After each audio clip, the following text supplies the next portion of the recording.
등잔대 맞은편에는 이스라엘 12지파를 상징하는 12개의 빵, 진설병이 놓여 있습니다.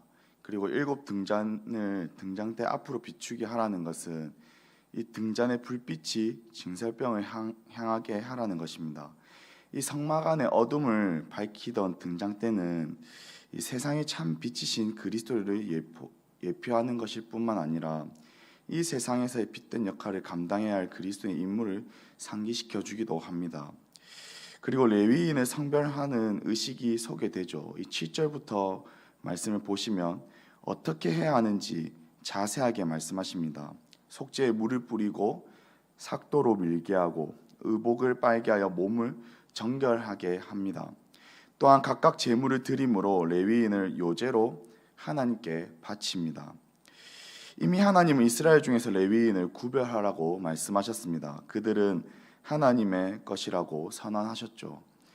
그리고 이것을 확증하듯이 하나님은 레위인을 흔들어 바치게 하셨습니다.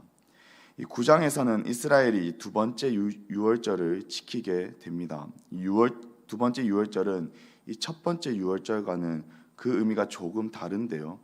이 첫 번째 유월절에는 어린 양의 피를 문에 바르는 의식을 행해야 했습니다. 하지만 이 두 번째 유월절부터는 그 의식을 행하지 않죠. 이 첫 번째 유월절 이후부터는 그대로 반복되는 것이 아니라 이제는 첫 번째 유월절을 기념하고 회상하기 위해 이 두 번째 유월절을 이제 시행을 했습니다. 그리고 이 10절부터는 유월절에 관해 몇 가지 부속 조항을 언급하시는데요. 이 10절 말씀을 보시면 시체로 말미암아 부정하게 되든지 먼 여행 중에 있는 사람도 유월절을 지켜야 된다라고 말씀하십니다.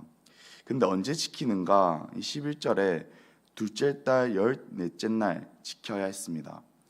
그러나 이 정당한 이유 없이 유월절을 지키지 않는 사람은 하나님의 심판을 받게 됩니다. 이스라엘과 함께 살고 있는 외국인은 반드시 지켜야 하는 것은 아니지만 원하기만 한다면 유월절 의식에 동참할 수 있었습니다. 이렇게 유월절에 관한 이야기를 한 후 드디어 이제 이스라엘이 행진하기 시작합니다. 이때 하나님께서는 구름과 불로 자신의 임재를 나타내시면서 친히 이스라엘을 인도하시죠. 이스라엘은 불기둥과 구름 기둥을 통해 하나님께서 자신들과 함께 하신다는 사실을 직접 눈으로 확인할 수 있었습니다. 이스라엘은 구름이 움직이기 시작하면 언제든지 출발해야 했습니다.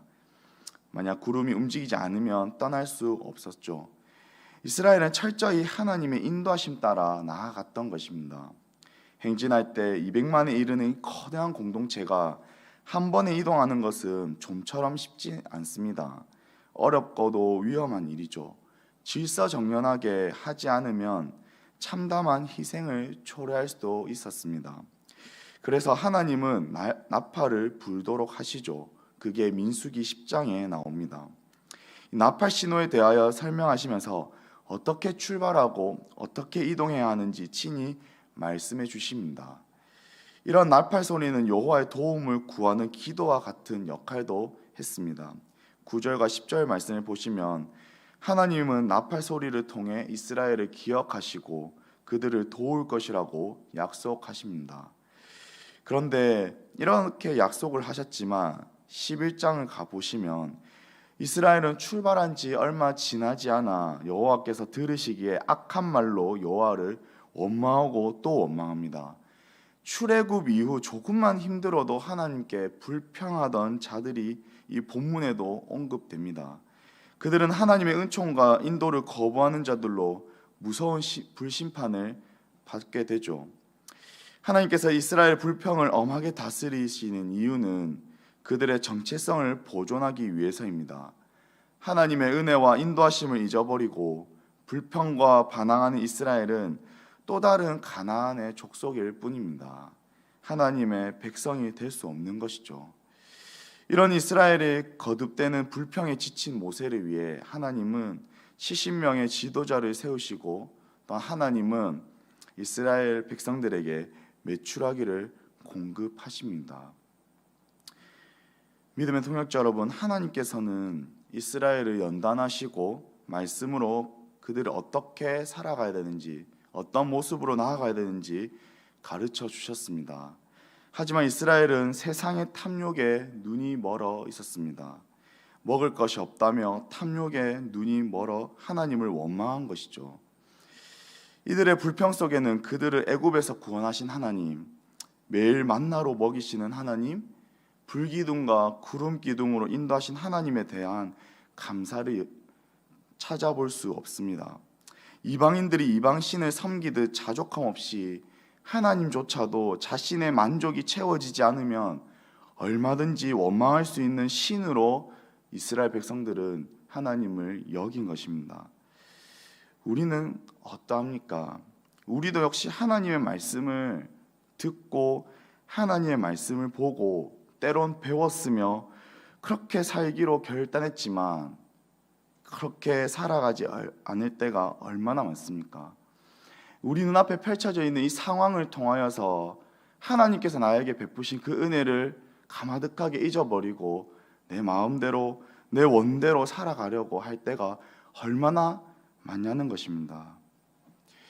최소한 하나님께서 나에게 베풀어 주신 그 은혜를 기억하면서 내 상황이 어떻든 간에 하나님께서 나에게 베푸신 그 은혜를 기억하며 하나님의 그 은혜를 감사하며 하나님의 그 말씀을 가지고 나에게 맡겨주신 그 삶의 자리 가운데에 어떻게든 하나님의 말씀을 붙잡고 살아가 보고자, 쉽지는 않지만 하나님의 말씀을 의지하며 살아가 보고자 우리 안에서 노력이 최소한 있어야 되는 거 아니겠습니까? 믿음의 동역자 여러분, 오늘 하루 하나님께서는 우리에게 은혜를 허락하여 주셔서 세상 한가운데 우리는 살아갑니다. 오늘 하루 하나님께서 나에게 어떤 분인지 다시금 돌아보고 하나님께서 나에게 어떤 은혜를 베풀어 주셨는가 기억하면서 나의 아빠 아버지, 나를 인도하신 하나님을 기억하며 하나님, 오늘 하루도 살아갈 때에 쉽진 않는 이 세상 한가운데 살아갈 때에 하나님을 바라보며 하나님의 말씀 붙잡고 하나님, 내가 하나님을 주목하며 사는 오늘 하루 되고 싶습니다. 그렇게 결단하면서 오늘 귀한 삶 살아가시는 저 우리 성도님들 한 분 한 분 되시기를 예수님의 이름으로 간절히 축복합니다.